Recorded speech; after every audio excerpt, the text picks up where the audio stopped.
түлкі маған ешкімді жіберме деп бұйырды. Неліктен қу түлкінің айтқанын орындап жүрсіз? Түлкіден мықты аң жоқ екен. Сондықтан да оның алдында бас идім. Оны көрген жанның бәрі зәрелері ұшып, қаша жөнеледі. Түлкі сондай мықты болса, неге айдаһарға қызмет етеді? Түлкі атақты ертегідегі айланы пайдаланып, сізді алдап түсірген ғой. Ертегідегі? Ол ертегіде оқиға былай өрбіді. Түлкі арыстанды кездестіріп, мен сенен де қорқыныштымын дейді. Арыстан оған сенбейді. Себебі өзі үлкен әрі күшті аң ғой. Содан қу түлкі оны орманға ертіп апарады.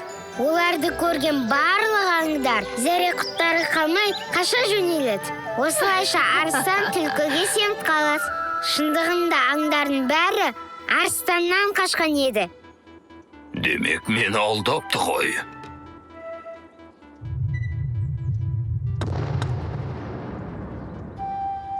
Қап, ары қарай қалай өтеміз? Бес тәй-тәйді көріңіздер. Сүйікті сериалыңызға жазылып, қоңырауды басыңыз. Жаңа бөлімдерді жіберіп алмау үшін.